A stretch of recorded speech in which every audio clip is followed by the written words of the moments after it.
India का quarter 3 result आ गया है, 10 फरवरी को इशू किया गया है, तो उसके बारे में हम लोग बात करते हैं। चलिए, तो अगर हम लोग देखें क्वार्टर 3 का जो टोटल इनकम आई है इसकी अगर देखी जाए तो टोटल इनकम आपकी आ रही है, ये हमें रुपीज़ इन लाख में दिया हुआ है। तो ये आपकी जो टोटल इनकम आ रही है 1043 करोड़ आ रही है, और पिछले क्वार्टर में ये इनकम थी आपकी 966 करोड़, और पिछले साल के क्वार्टर में ये इनकम थी आपकी 1100 करोड़ मान लीजिए, ठीक है। तो अगर देखा जाए तो इनकम पिछले साल की तुलना में ये कम हो रही है, ये क्या हो रही है, ये आपकी कम हो रही है। अगर देखा जाए तो क्या हो रही है, कम हो रही है इनकम, ठीक है। तो और अगर हम तुलना करें इस साल के क्वार्टर से तो ये इनकम बढ़ रही है आपकी, और यहाँ पे देखा जाए तो ये कम हो रही है। अब चलिए एक्सपेंसेस की बात करते हैं। इनका एक्सपेंसेस दिया हुआ है आपके सामने, ये एक्सपेंसेस दिया हुआ है।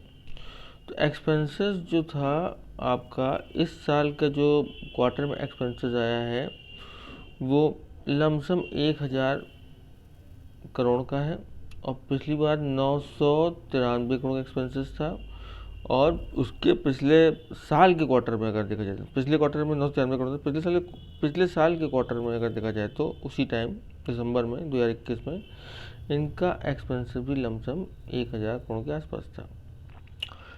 अब देखिए एक्सपेंसेस तो हो गया, फिर इसके बाद हम लोग देखते हैं कि एक्सपेंसेस बढ़ रहा है। अगर पिछले क्वार्टर से तुलना करें तो एक्सपेंसेस आपके क्या हो रहे हैं, ये आपके एक्सपेंसेस बढ़ रहे हैं। अब हम लोग आते हैं प्रॉफिट की तरफ। भाई प्रॉफिट क्या है, तो हम लोग आते हैं total compressive income for the period.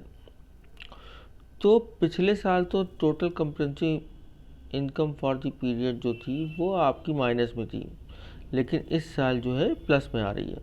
तो अगर देखा जाए तो प्रॉफिट आपका बढ़ रहा है। प्रॉफिट क्या हो रहा है, आपका बढ़ रहा है। लेकिन अगर पिछले क्वार्टर की बात करें, लास्ट ईयर क्वार्टर की, लास्ट ईयर जो जो आपका क्वार्टर था उसकी बात करें 2021 में, तो ये आपकी इनकम 2163 करोड़ थी। इनकम आपकी अगर हम देखें तो इनकम आपकी ये गिर गई है। क्या हो गई है, गिर गई इनकम। तो रिजल्ट अब हम लोग देखते हैं, रिजल्ट तो सही लग रहा है। अब हम लोग ईपीएस के बारे में बात करते हैं। तो अगर ईपीएस के बारे में बात करें तो ईपीएस आपका पिछले साल पिछले क्वार्टर में माइनस में था, और इस क्वार्टर में आपका ईपीएस प्लस में आ गया।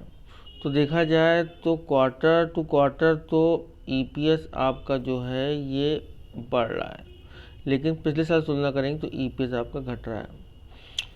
तो देखिए मार्केट क्या रिएक्ट करती है, ये हम लोग जब मार्केट खुलेगी तब देखेंगे। अगर आपको हमारे चैनल सही लग रहे हैं तो सब्सक्राइब कीजिए, ठीक है।